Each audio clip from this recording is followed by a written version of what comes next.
Hey, Here Colleen. we are. Good morning. Good to see you. You Happy belated too. Mother's Day. Same to you. Yeah, I was just saying, I feel like it's been so long, even though it's only been 2 weeks. It's amazing what can happen in 2 weeks. Really There's- is. I know. And I love that when we were just checking in now that we found a commonality around spirituality for us to focus on today.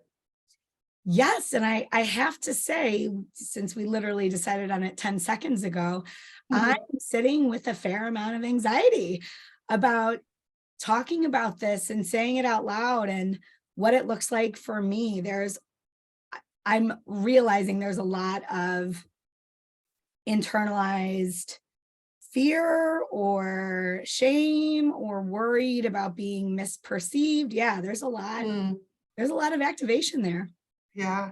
Well, maybe we could start with like, how did religion or spirituality come up in our childhoods? Like, how was it modeled or how was Yeah. it taught to us? And then maybe what we've kept or discarded as adults.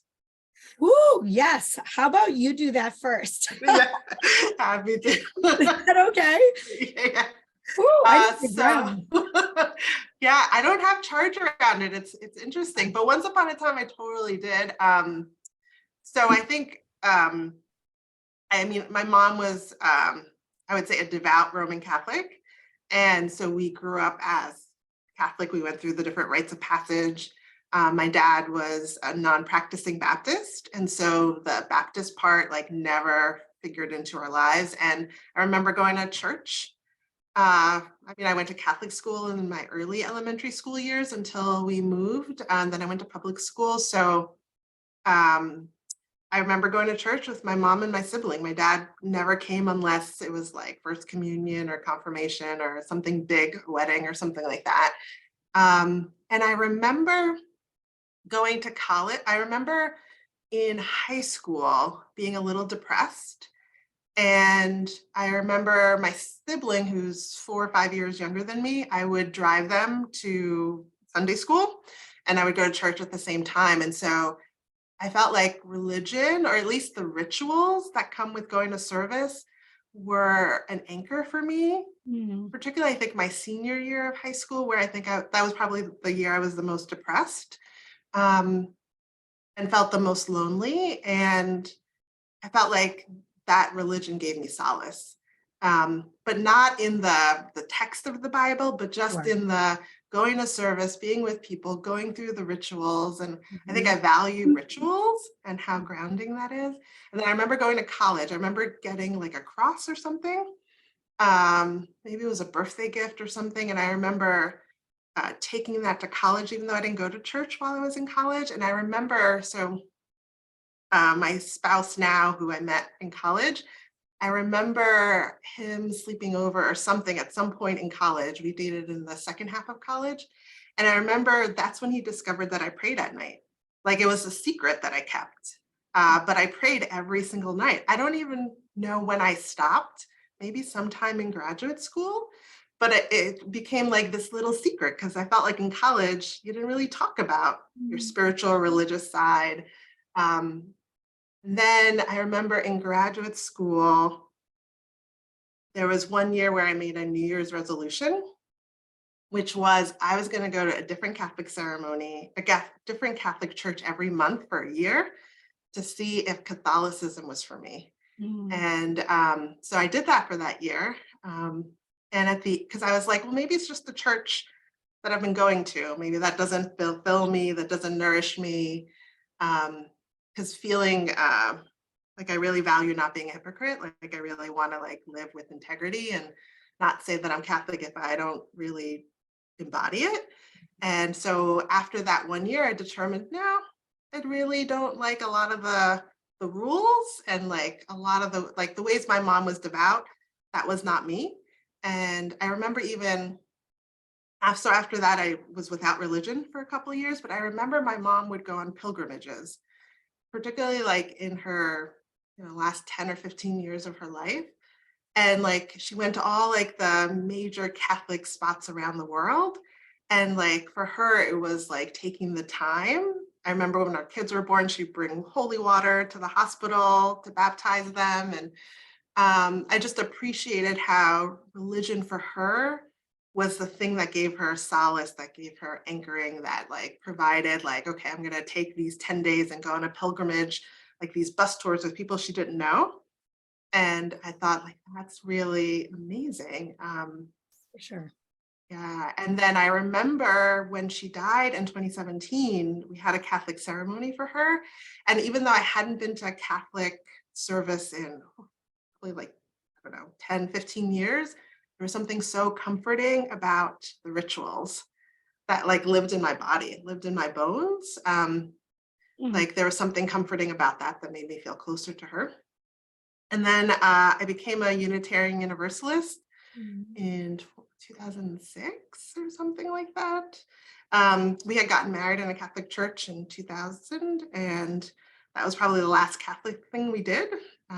Chris also grew up Catholic, and he by 2006 he was atheist for sure. And so we were trying to figure out like how are we going to raise our kids? Like Yeah. Catholicism was like our childhood. It gave us anchors, and like to grow up with nothing or a parent with nothing. So we like Unitarian Universalism because for me, it allows you to have your own journey of spirituality Yes. without the dogma. And I really like that they're grounded in collective liberation. But along the way, I've done a lot of like deep yoga, Eastern philosophy, like um, immersion. That's part of why I became a yoga teacher. So, and my anti-racism, anti-oppression is all grounded in spiritual practice. Like that's racial justice is about spirituality for me. So it's interesting now raising a household of agnostics and atheists. And that the four of us have these really meaningful conversations. I appreciate that my kids grew up in the Unitarian Church, which gave them rituals, which gave them community, which grounded their liberal stuff in community, that it's not all about yourself, that there's something bigger than yourself. Mhm. And I love that my 13-year-old daughter is very clear she's an atheist, but I'm hoping that I'm breeding her or conditioning her to be the kind of atheist who's not judgmental of other people's beliefs. Yeah. And that I would say that I'm really agnostic at this point, but that's because I think that there's definitely something larger than me, something bigger, something that we're all interconnected. And I feel like it's still evolving, it's still growing, and there's wisdom from all of the traditions, even Mhm. if people sometimes use it to oppress other people. And that's the part I'm not buying into. Anything that oppresses other people, I'm not buying into that. So yeah, that's where I'm at. Holy moly. It feels good to say it out loud. I feel like it's like my spirituality resume or CV or something. It's so true. Right. Marching through it like that. I just feel like I learned so much about you and I have so many questions. So just so I know that we're good on terms, agnostic, you just defined, I believe, right? Believing there is something bigger, a unifying force, but feeling like we as humans could not possibly pin that down, fully understand, et cetera. Yeah. Yep. And Yep. atheist is just like, we are all just meat suits walking around and like it's all random And that it's more, at least for like Chris and my daughter Daphne, it's much more, it's like science based. Like what can I see? What's been proven? okay. Not that there's this mystical figure out there. So Okay, that's helpful. That's helpful. mm, Okay. Well, I can't wait to dive in. Ooh, okay. So I was raised Catholic as well. Both of my parents were basically, didn't really, I wonder now, as I say this out loud, what they would think about this, but I would say that they weren't really believers. They were not true believers. They'd been given Catholicism. My dad attended Catholic school, like with the nuns, with rulers, like the whole nine, so they grew up very Catholic and they wanted us to have a foundation. And so we were members of a church. We did not go regularly, but I received most of the sacraments. And I did not go to Catholic school. I was public school, but I really enjoyed some of the what you're talking about, the rituals. I remember being in church and on my knees and watching how other people did it. It was so fascinating to me. I just look around and how were people holding their hands, and where they had their eyes closed and like going inward, or with, so I was fascinated by all of it. I love the ritual. I loved community most though. That is what I really gravitated toward. So as we got older and we were doing less and less of that kind of stuff, I still would find myself, I was friends with some of the girls that went to the Catholic school by my house. And that was the church community that we were also affiliated with. So they would invite me to a lot of their church events, and there was like a dancing with the oldies night. So I would go and like, dance to 60s music all night with my girlfriends. And they had these 2 different retreats that were, when I look back, they were really grounded in Catholicism, but they didn't feel that way to me at the time. I was working through, this is going to be a lot harder than I thought. I was working through a lot of feelings of betrayal when it came to God. I prayed a lot. I was bought in. I was really bought into this idea of a God who cared about us and was invested in us and in prayer. But I was also a kid. And so at that time, when I was a teenager, I had cancer. And one of my very good friends had cancer. And she had cancer first.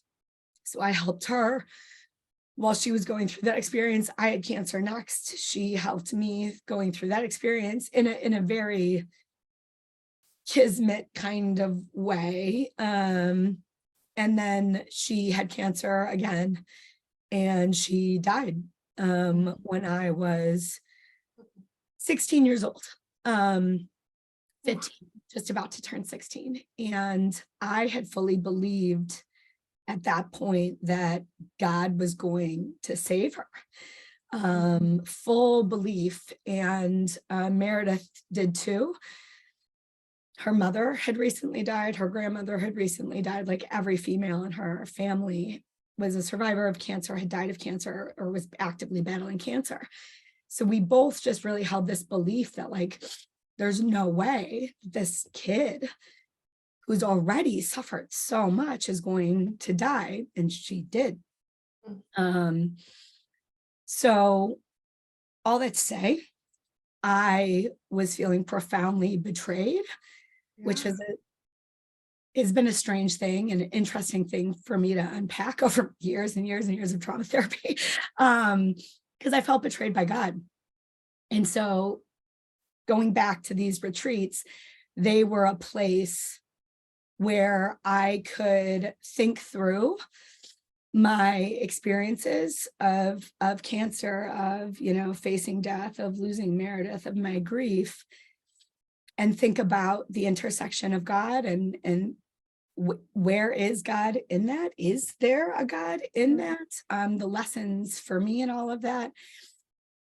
And we were encouraged. There were several people who were chosen to give a witness, and it was like telling our story. Well, everybody just sat and listened, and then was so affirming of us, right? So those were some of the most beautiful, most healing moments for me in terms of religion. But then I left that community and I went on to college, and like you, it was just not really a part of my experience in any way. Religion, spirituality, I was in this period for a while of actively rejecting religion and spirituality. It was this it had this rebellious, like, fuck you, you won't fool me, kind of energy.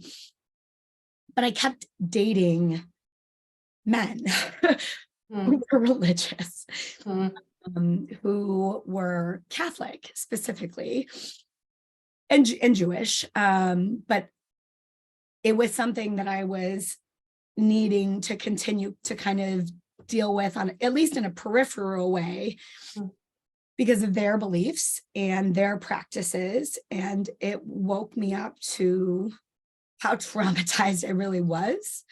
I would go to church with them, with any one of these men, and have panic attacks and huge trauma responses.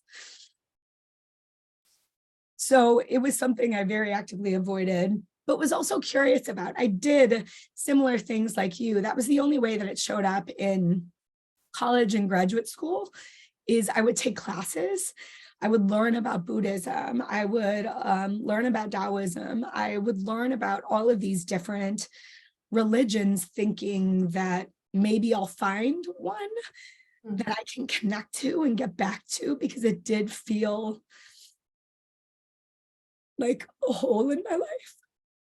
Oh my God, I was not prepared for all this. I'm crying along with you. Holy moly. So, but I could never really find anything that I wanted to jump into. In college, I had a friend who was a universal Unitarian. Say that again, what the name is? Unitarian Universalist, you. That. In college is when I was introduced to Oak Park, and there was a place of worship. Is that what you even call it? I don't know. In Oak Park, there was a place in Oak Park. So I've been curious about that community for years and years and years. I still can't get myself to pull the trigger, but I've started to think about it more in the last few years when I started to meditate as a spiritual practice. Before, I've been experimenting with meditation in graduate schools when it started, but it wasn't consistent. And then I started meditating as a spiritual practice right before the whole big conversation with Nick in December of 2021, because that was the first time that I had a moment of kind of a spiritual awakening, where I asked instead of polling my friends or getting on Facebook, like posting anonymously, has anybody ever been like, whatever? It was the first time I went inside myself to say, what is the answer? And I actually got an answer. We talked about that in a previous episode. So that was kind of my re-entrance into spirituality, where I've been learning about lots of Eastern traditions and a lot of Buddhism. But this is the most sensitive part now, is the woo-woo stuff has become a big part of how I connect to myself, how I feel grounded in something bigger than me. And there is a lot of what would be the woo-woo part? Oh my God, I have to say it. Just so that I know what you're talking about. So I connect to something that feels divine or all-knowing in me, but I also feel connected to, I don't know how to call it, the universe or collective consciousness, something outside of me that feels divine. Astrology is I've been getting curious about astrology. I cannot believe I just said that in a public forum. There are lots of people who would love that. Yeah, I know. And so much of this journey for me recently has been like deconstructing all of the messages that I've received about all this stuff, about traditional religion all the way on one end to the woo-woo of astrology and tarot and I don't whatever, connecting to like a unified collective consciousness. to me, it all falls under the something bigger than ourselves. Totally. Totally. So that's where I'm at now, is just dabbling in all of it and allowing my own curiosity and intuition. That's another thing I'm learning about. And how does it all fit together to support me? And now I'm identifying as a spiritual person when I've rejected anything bigger than me, trusting anything bigger for so long. So it's like, I think I do identify, like, I do think there is a God, but but not in any of the ways that I've been taught. So does that make me agnostic? I don't know. So very much a questioning, curious place where lots of deconstruction continues to need to happen. Yeah. Ooh. Yeah, I mean, I'm so glad we're talking about this, because I mean, I think it can tap into a lot of pain, I mean, religion or spirituality has been traumatizing for a lot of people. And I think that betrayal is shared by a lot of people. And I know that for me, that hasn't been my experience. I haven't experienced that kind of betrayal or trauma, which makes it easier for me to talk about it. And I think about, for me, when I look at like the last like dozen years or so, you know, I think about when I started exploring Eastern philosophy. I mean, when I started meditating, it was grounded in mindfulness. That was probably like 2011, 2010. Oh no, actually, it was probably 2008 when I was first learning about mindfulness through therapy, like through like incorporating it into therapy models.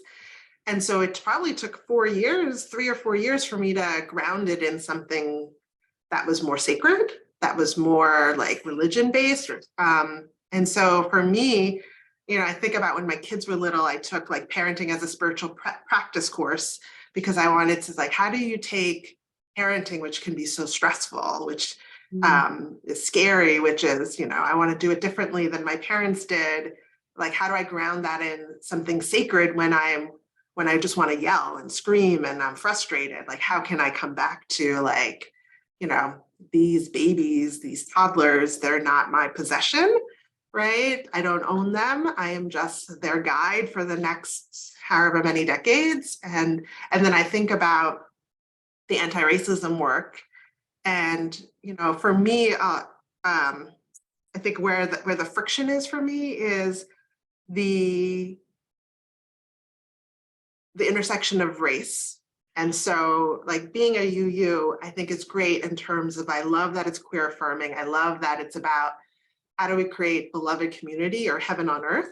Like, how do we like work on collective liberation? And how do we not impose things on people about what they should believe, but that in our quest for our own understanding, we understand that we are part of something bigger, and there's certain principles that ground us of like how we want to be with each other, which is like that we're all interconnected, and that there's worth and dignity in everybody, regardless of your occupation or your finances, your race or your body or any of that stuff.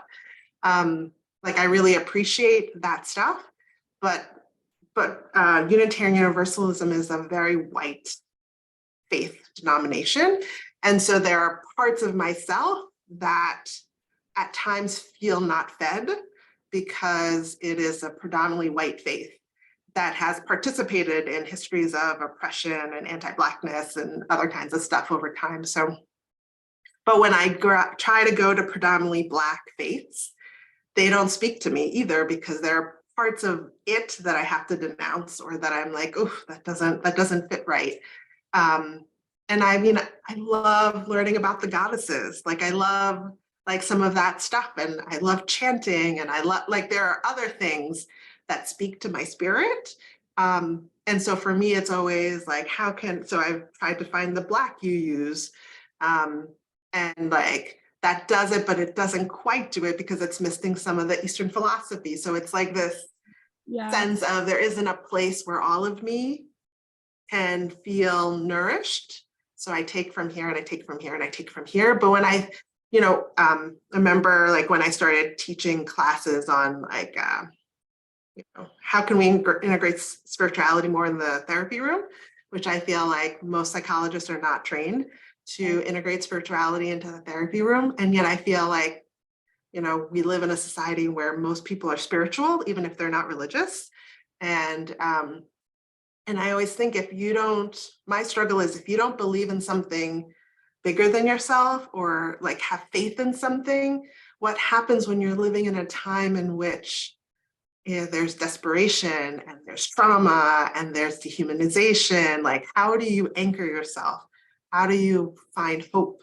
How do you find your tribe, your community, your people? Like for me, that's what helps me get through these last several years is this sense of that it all makes sense in some way, even if I don't get it.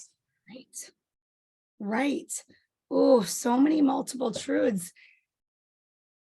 And I think one of the ways that I've seen people, which I've done most of my life, is if we can't believe in something bigger than us, or we don't believe in something bigger than us, then it's hyper individualism, right? When the going gets tough, then I just tough it, then it's all on me, right? I turtle. And I think that is one of the ways, and that is so problematic when we think about liberation of any kind, right?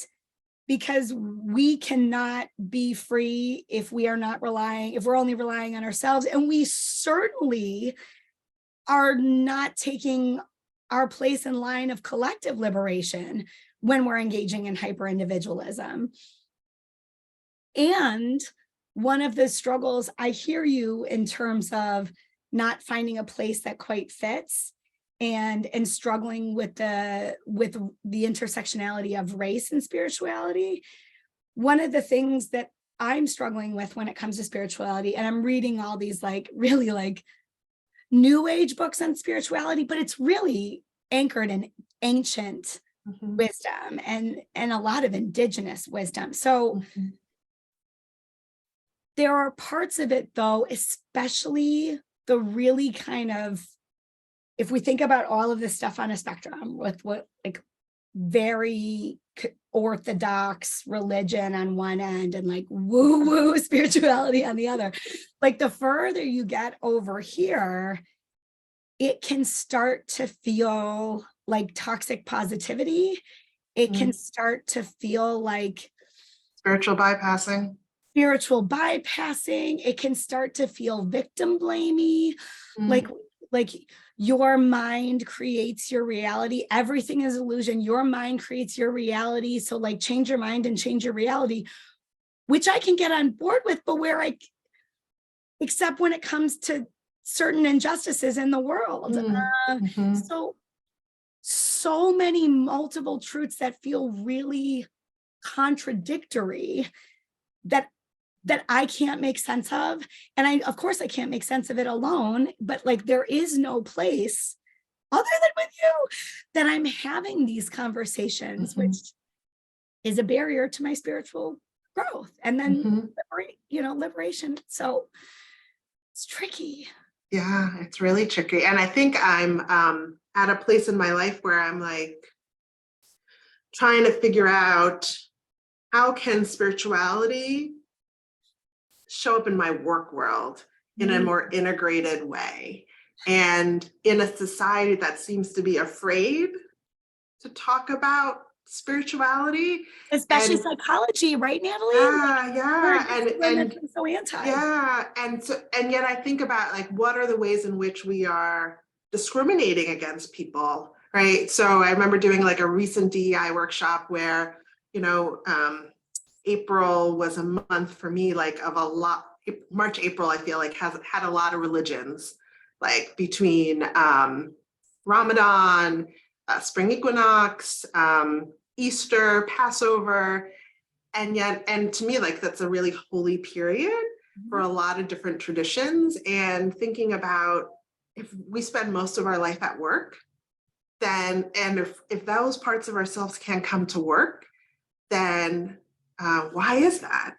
And yet the default is Christianity. Like if we're not making things explicit, the default is whatever's the dominant, whoever has the privilege and power in the United States that's related to Christianity, and thinking about how are we oppressing the people who aren't Christian or who haven't been raised in Christian traditions. And so like even days we have off and like what's honored and things like that, and what's invisible, and thinking about how can spirituality, the core concepts of spirituality, like the goodness of that, the sacredness, like what if we were to bring that to work? What if we were to bring that to parenthood? What if we were to bring that to business meetings? And like, what is a way that I can share who I am spiritually? Or if I'm atheist or whatever I identify as, not feel like an imposition onto somebody else who may not believe in the same thing, right? Like if somebody says, I'm praying for you, how can we receive that as something, a gift, right? And some gifts we get and we like, and some gifts we get we don't like, but we hope that the intention is goodness, right? I get how some people could say, I'm praying for you, and it's because they think that there's something wrong with you, and that's why they're praying for you. So I guess like, how do we develop the collective capacity to hold that we believe different things and that one is not better than another, unless it is oppressing another group of people. And that's a big caveat, right? Because I think that is, as I have aged, I think I probably still do. I know I still do have certain biases about people who are really invested in strict Catholicism specifically, and how their personal beliefs show up in the voting booth, the kind of power that they have because of their own personal beliefs, and how that has shown up in our politics and our laws. I'm thinking about racial justice issues. I'm thinking about reproductive justice issues. There's so much, but to your point, how do we make room for all of it? Because whenever we're doing this, whenever we're condemning someone else, that's not it. We're not creating space for understanding and then and healing whatever wrongs have been done, and then somehow collectively moving forward to something better that works for the majority of people or everybody. And so, but that is so tricky, because I can get pretty heated when I think about how certain religious beliefs, foundational beliefs, have historically and continue to impact other people's freedom. And so it's just so complicated. Yeah. It's like, how can you believe what you believe while not trying to impose that on other people? Yes. Right. And how do we like keep that separate? So especially I think in a country that has so much diversity on so many different levels, like how do we actually create the tossed salad versus the melting pot? And I think that that's tricky. I was listening to a book like a month ago that I really loved called Black on Black. And one of the chapters talked about the role of the Black church.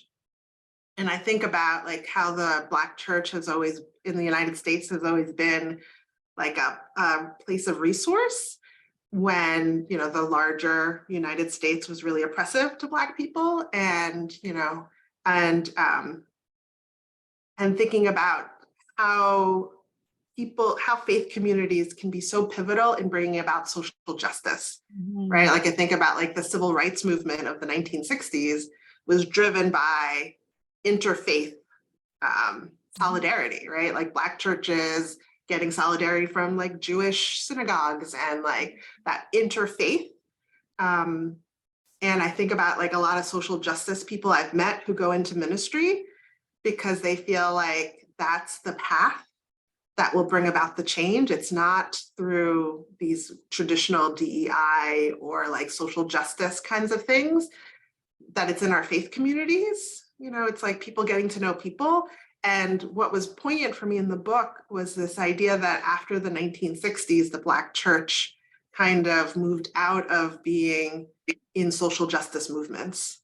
And if we look at the last like 50 years or so, there hasn't been like great organizing coming through the Black church, and yet there are still plenty of anti-Black racism things, policies to address. And this idea of like what happened that caused the Black church to kind of retreat in some ways and just kind of settle for, you know, what came about. And so, yeah, just thinking about like, what's the power of faith communities in like living into your values and taking that out into the world to push for justice, whether that's trans rights, whether that's, you know, that we should, you know, not criminalize mental health, or, you know, that people should have agencies over their bodies, or we should have common sense gun legislation, like whatever it might be, is like, how do we believe we want to be good ancestors and we want to leave something better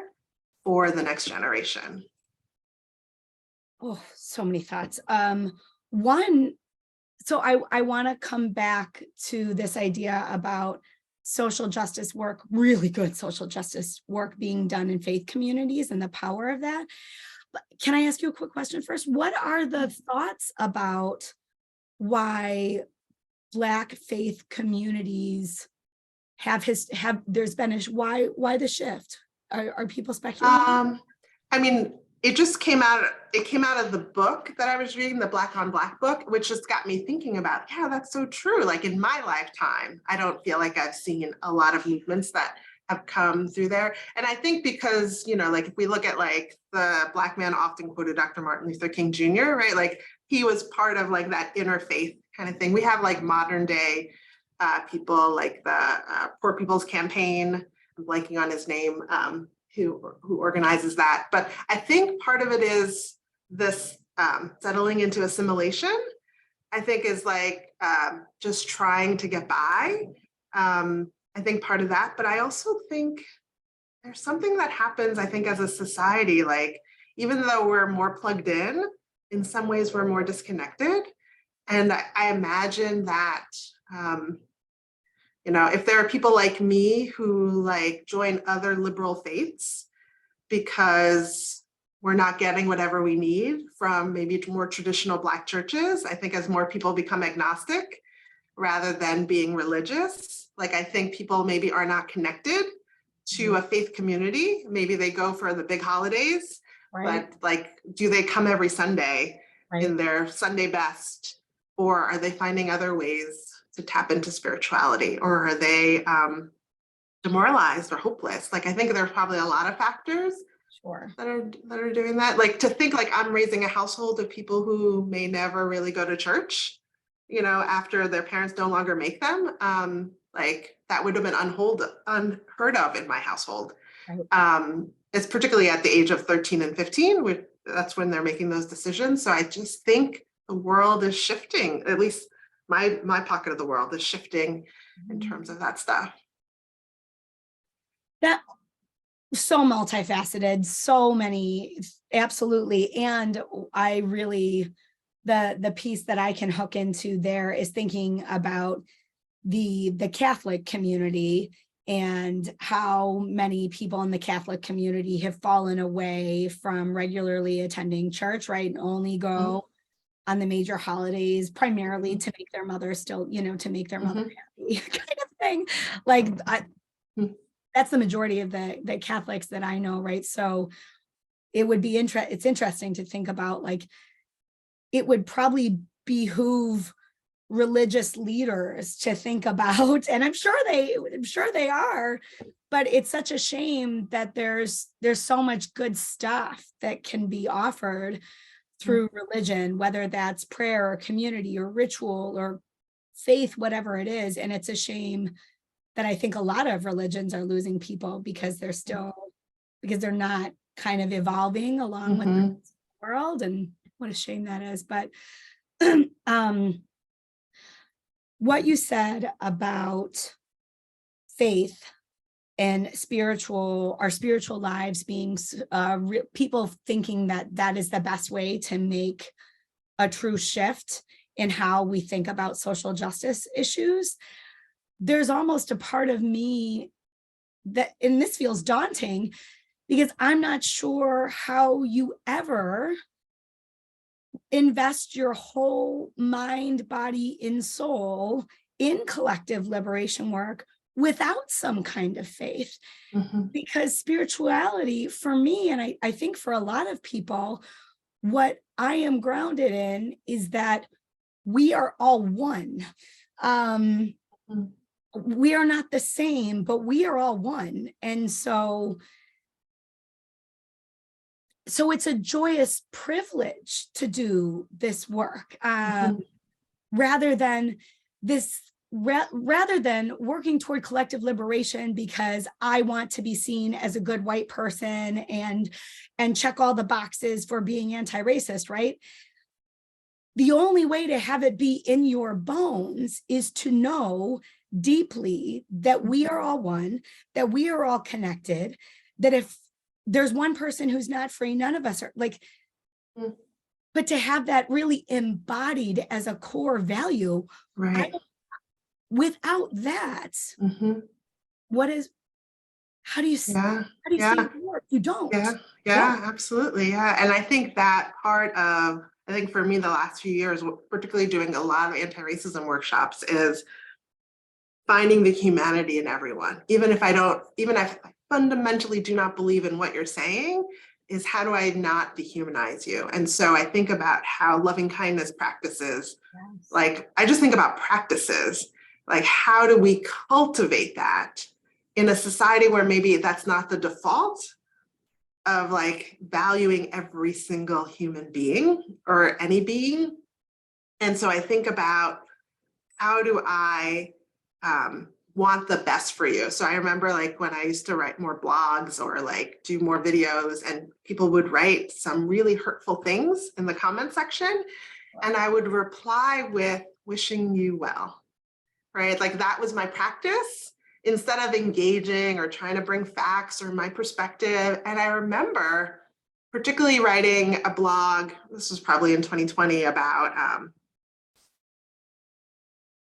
all lives don't matter until Black lives matter. I think that was the title of the blog. And I remember I got like, that was probably my most commented blog. And it was a lot of people not wishing me well.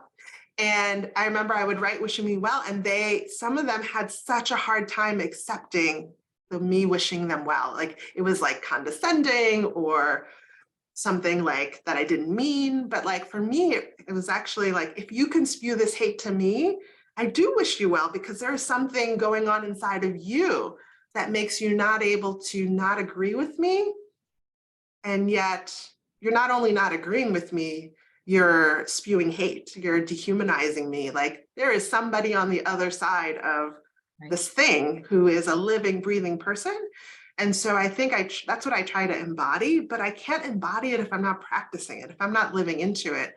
I think about all the conversations I have in my household about abolitionism, which is really like, how can we imagine a totally different paradigm in which we're like living into this collective liberation? And even as parenting, like I think about with my kids when they're talking about bullying stuff that's happening, and they're steeped in like the misogyny and the misogynoir and the patriarchy and the homophobia and the trans, all that stuff. And I try to help them see the humanity of the people who are doing the harm, or see the racial trauma or the like bigger systems of oppression, which is really hard, because when you are pained, when you are being harmed or your loved ones are being harmed, it's really hard to hold that idea of punishment is not going to bring us collective liberation, right? But accountability, like relational accountability, believing that I've done harm and how do I make this right? How do we hold each other in community? And which means we don't cancel people. We give people a path to redemption. Like to me, that's all the spiritual practices, right? Is to say, we can do better. But if we're going to just shame each other into things, if we're going to keep incarcerating people, that's not breathing a better world. Oh, there's so much good stuff there. And you are further along on the journey of not engaging in judgment. You know,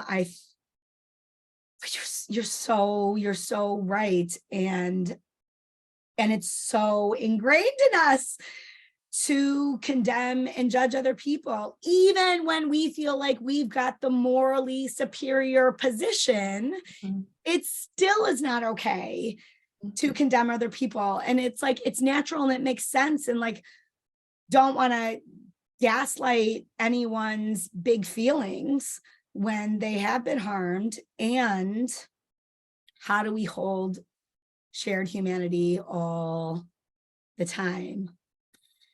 Yeah. I don't. Yeah. I think that's the question, is like, how do we practice that in our day-to-day life? Because I think the individual choices we're making every day, that's the thing. Like, I think like if that could become contagious, like that we treat each other with like full respect, I think that could be transformative. Right. And what do we do? So this is something that this conversation is making me think about. What do we do with the anger? This is not a question for you specifically, but something I'm thinking about. What do we do with the anger when there are things that we can and should legitimately feel angry about? And how do we use that as fertilizer almost Mhm. for something more evolved? Because the anger makes sense, but it doesn't move the needle. And so if our focus is constantly on collective liberation, how do we move the needle? Then we need to do something with the anger that is more productive than just rolling around in it. Right. Yeah. But it's easy to do that because it makes us feel good about ourselves. Mhm. Because it's this us them paradigm, Yeah. which is Absolutely. Yeah. embodiment of everything that we're saying we don't want. Yeah, yeah. And for me, I mean, part of my journey has been embracing rage, right? That rage is productive and it mobilizes me into action, and I can embody it, I can feel it, and um it doesn't have it has a charge and it doesn't have a charge. Like, I'm clear when I'm full with rage, which is, I would say, most of the time these years. But I've done enough internal work that it doesn't come across as anger that is meant to be weaponized and dehumanize people, right? And it's rage that says, this has been going on for too long, Yeah. and this has aged, and this is not okay. And how do I get really clear about who I need to partner with, or what needs to happen in order to work towards collective liberation? So for me, like, the spiritual bypassing is when we don't feel the anger, we don't feel the rage, we don't feel the hurt, we don't feel the sadness.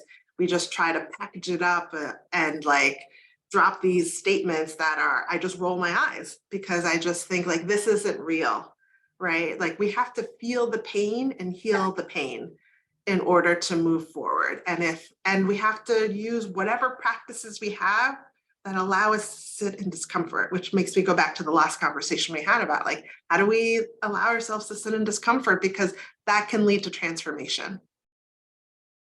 And I think for a lot of people, myself included, that is one of the main catalysts of transformation. And what I would love to figure out a way to do with you is, how do we inspire to engage in transformational processes with who maybe would never experience loads of pain that makes them burn down things and want to burn down whatever is not working in the world, right?